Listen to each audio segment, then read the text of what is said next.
अब देखो यहां सावधानी की बात समझना है। ये अज्ञानी जन गलत ढंग से इसे समझते हैं। जैसे कहा जाता है प्रभु की इच्छा के बिना एक पत्ता भी नहीं हिलता, पक्का। लेकिन जिसकी ये स्थिति होती है, प्रभु की इच्छा में अपनी इच्छा मिला देता है, उससे कभी पाप होते ही नहीं, क्योंकि पाप होते हैं इच्छा से। जिसकी अपनी इच्छा है और अपना भोग है, उसको नरक और स्वर्ग भोगना पड़ेगा। वो केवल बातों से कहता है, उसकी स्थिति है कर्तृत्व और भोक्तृत्व भाव से। जब तक अहंकार है तब तक पापाचरण होता है, और जब अहंकार समर्पित हो जाता है तो उसका शरीर यंत्रवत वही चेष्टाएं करता है जिससे जगत मंगल होता है। वो कहते हैं कि कर्ता श्री हरि। अभी आप कहोगे कर्ता श्री हरि, तो आप तीन गुणों से प्रभावित होकर अहंकार में पापाचरण करोगे और कहोगे कि भगवान की इच्छा से हुआ। तो भगवान की इच्छा से नरक भी बना है, बड़े बड़े दुख भी बने, वो तुम्हें भोगना पड़ेगा। अगर समस्त दुख और सुख दोनों से ऊपर उठकर परमानंद में निमग्न होना है तो बोले कर्ता को जानो। एक कल संत भगवान प्रश्न कर रहे थे कि एकांत में तो ठीक है, लेकिन जब व्यवहार में उतरते हैं तो राग द्वेष हो जाता है। क्यों? क्योंकि तुम व्यवहार में क्रिया देखते हो, कर्ता नहीं देखते, कारण नहीं देखते। अगर कारण को देखो तो कारण श्री हरिवंश भनम, क्रिया को देखोगे तो अनुकूल हुई तो राग हो जाएगा, प्रतिकूल हुई तो दोष हो जाएगा। अगर कारण को देखोगे तो सब में पावर श्री भगवान कारण, राग द्वेष होगा ही नहीं। भगवत ऋषि जी कहते हैं औरों की तो बात जाने दो, लगे हो अविद्या भूत कहें द्विज रक्षा करी हो। समीप में बैठे हैं अर्जुन जी के भगवान श्री कृष्ण। एक ब्राह्मण आता है और श्री भगवान के सामने वो कहता है, प्रभु प्रभु अभी अभी मेरा पुत्र प्रकट हुआ और पधार गया। द्वारिकापुरी की बात है।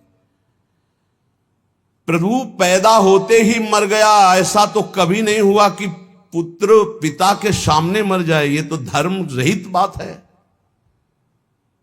और अपने बालक को भगवान के सामने से राजमहल के द्वार पर रखता है और विलाप करके बड़ी आतुरता पूर्वक कहता, संदेह नहीं कि इस समय पृथ्वी में ब्रह्म ऋषियों का द्रोह करने वाले लोग पैदा हो गए हैं। धूर्त कृपण पापी लोग बढ़ गए हैं, कर्म दोषी हो गए हैं। इसीलिए ये काल उल्टा चक्र चला रहा है कि पिता के सामने जन्मा हुआ पुत्र मृत्यु को प्राप्त हो रहा है।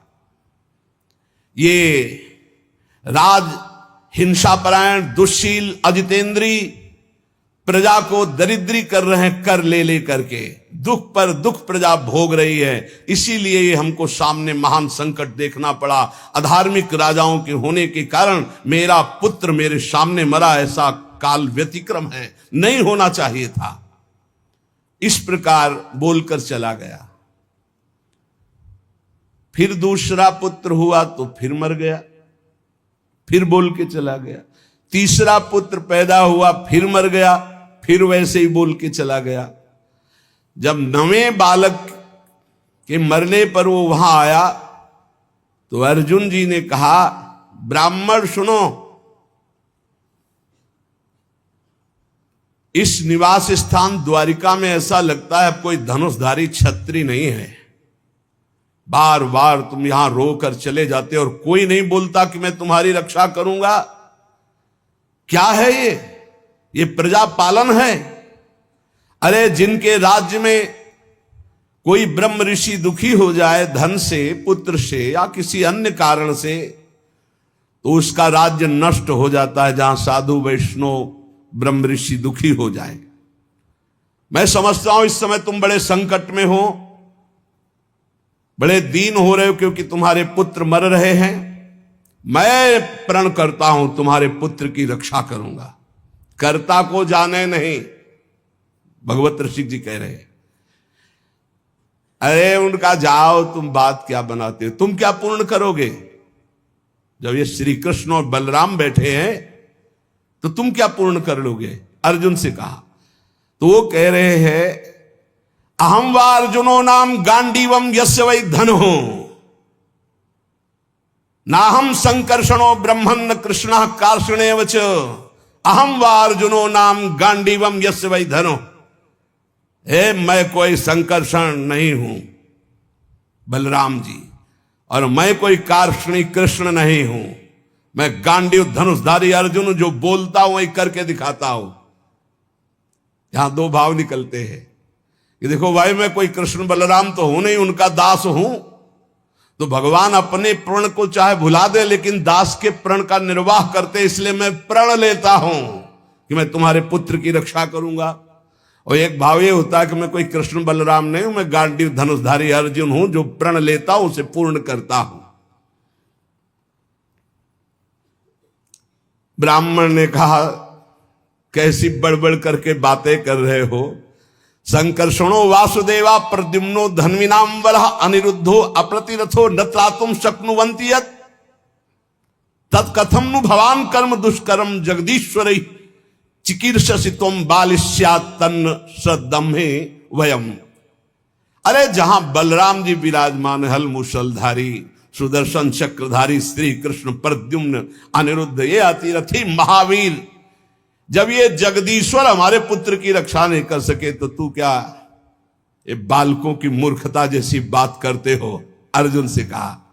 अर्जुन ने कहा, फिर कहता हूं मैं गांडीव धनुषधारी अर्जुन हूं। ब्राह्मण देवता, यदि मैंने तुम्हारे पुत्र की रक्षा नहीं की तो चिता लगाकर तुम्हारे सामने भस्म हो जाऊंगा।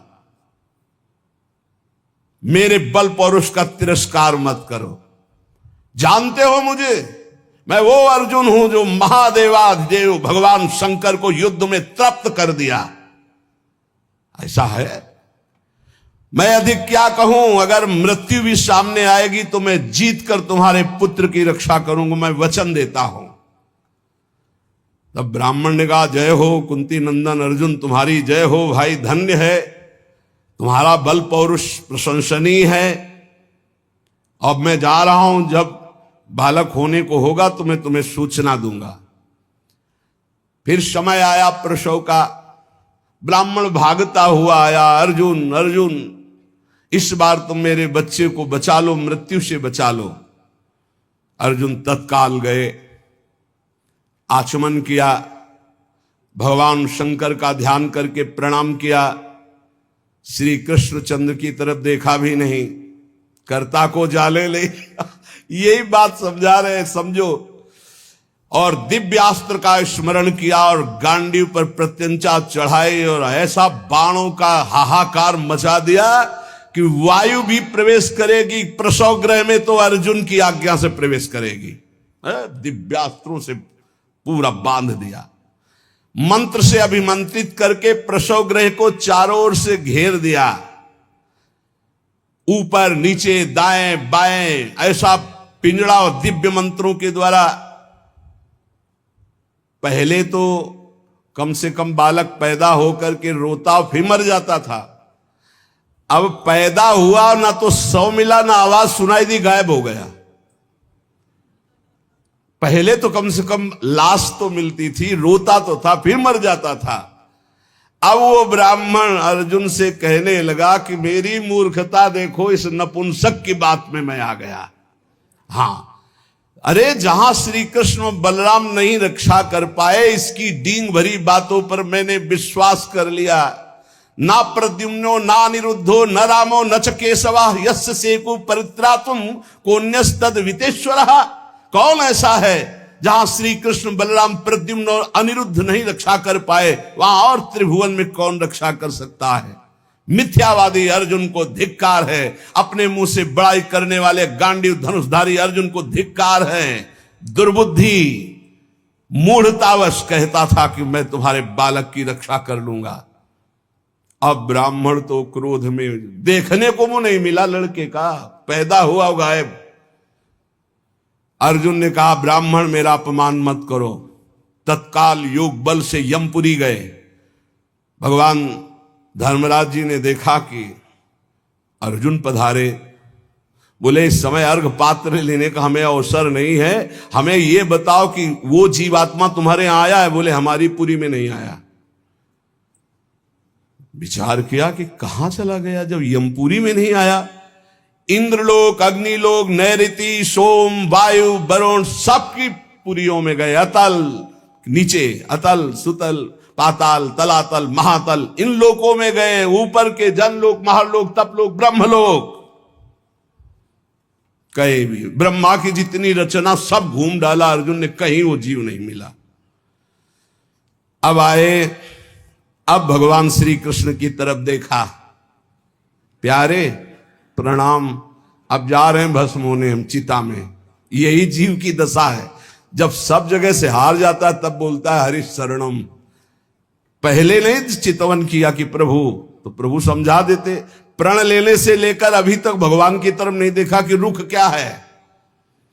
अब जब चिता में जलने का नंबर आया तब केशव प्रणाम आखिरी स्वीकार करो। तो भगवान ने कहा किस बात का? बोले वो प्रण है ना, तो चिता में जलने जा रहे, तो उनका तुमने अभी पूरे बल का प्रयोग कहां किया? ध्यान दीजिए, तुमने अभी पूरे बल का प्रयोग कहां? तुम्हारा पूरा बल तो मैं हूं। मुस्कुरा दे अर्जुन, यही हमसे गलती होती है। हमारा बल कौन है? आराध्य देव। हम अपने बल की डींग हाँकने लगते हैं, उन्हीं के बल से मिले हुए बल से। हमारा पूरा बल श्री भगवान है। देखो अर्जुन, तुम्हारा बल मैं हूं। जिस समय ये तुम्हारी निंदा कर रहे हैं, यही सब लोग प्रशंसा करेंगे और तुम्हारे यश की कीर्ति की स्थापना होगी। करें करावें आप सब, जने बढ़ाई दें। मान लो, कर्ता को जानो कौन है। सर्वशक्तिमान भगवान जे भी चिंतन किया, भगवान का दिव्य रथ आ गया। भगवान की दिव्य घोड़े, दारुक नाम का सारथी। भगवान ने अर्जुन से कहा बैठो हमारे रथ में। रथ में बैठे। दारुक ने भगवान के नेत्रों की तरफ देखा, इशारा किया, ले चलो। 7 पर्वतों वाले 7 द्वीप, 7 समुद्र, लोकालोक पर्वत, इनको लांघकर घोर अंधकार, इतना अंधकार कि भगवान के दिव्य घोड़े शैव्य, सुग्रीव, मेघपुष्प बलाहक नाम के 4 घोड़े मार्ग नहीं दिखाई दे रहा। तब योगेश्वरों के भी परमेश्वर भगवान श्री कृष्ण ने जब घोड़ों की दशा देखी तो सुदर्शन चक्र का स्मरण किया। हजार हजार सूर्यों जैसा एक साथ तेज प्रकाशित करने वाले भगवान की दिव्य पार्षद सुदर्शन जी आगे चल रहे हैं। घोर अंधकार में सुदर्शन चक्र से ज्योति ऐसी प्रकट हो रही, सब अंधकार नष्ट होता जा रहा, प्रकाश। ऐसे भगवान के सेवक हैं, ऐसे भगवान के दास हैं। सुदर्शन चक्र के द्वारा बतलाए हुए मार्ग से चलकर अंधकार की अंतिम सीमा में पहुंचे। अब अंधकार के पास इतना दिव्य प्रकाश, प्रकाश ही प्रकाश, जैसे घोर अंधकार ऐसे घोर प्रकाश। अब वहां अर्जुन की आंखें चौंधिया गई, विवश हो गए, नेत्र बंद कर लिए, इतना तेज। भगवान वहां भी सामर्थ्य प्रदान करी अर्जुन को और घोड़ों को भी। उस तेज के बाद महान जलराशि, श्याम वर्ण का जल ही जल, अगाध जल, जल पार किया तो तेज आंधी, वायु ही वायु। भगवान की ही केवल सामर्थ्य पहुंचने की और सामर्थ्य रही। अब वायु के प्रवाह में बड़ी बड़ी तरंगें उठने लगी। फिर भगवान ने उसको शांत किया। आगे बढ़े तो एक दिव्य महल, और उस महल में मणियां ऐसी चमक रही थी मानो हजार हजार सूर्य एक साथ प्रकाशित हो रहे। भगवान भगवान है, भगवान जैसा कोई नहीं। चारों ओर बड़ी ही उज्जवल ज्योति फैल रही है। देखा अनंत महिमा से युक्त भगवान शेष जी सैया बनाए हुए, और अद्भुत एक एक सिर पे ऐसे मणि चमक रही, ज्योतिर्मय। प्रत्येक फण पर सुंदर सुंदर मणियां जगमगा रही। 2-2 नेत्र, बड़े ही भयंकर नेत्र, और शेष भगवान का श्रीअंग कपूर जैसा गोरा है।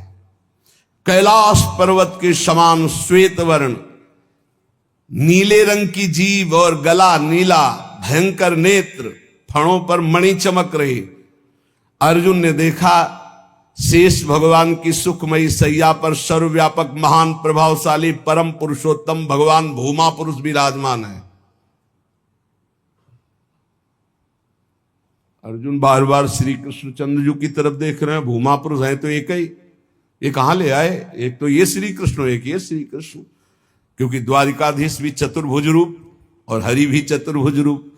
शरीर की कांति वर्षाकालीन मेघ के समान श्याम रंग, अत्यंत सुंदर पीतांबर धारण की, मुख पर प्रसन्नता, कमल जैसे नेत्र, बहुमूल्य मणियों जटित मुकुट, कुंडल कांति, घुंघराली अलकावली, लंबी लंबी सुंदर भुजाएं, कौस्तुभ मणि, वक्षा स्थल में श्रीवत्स का चिन्ह, घुटनों तक माला, वही श्रृंगार।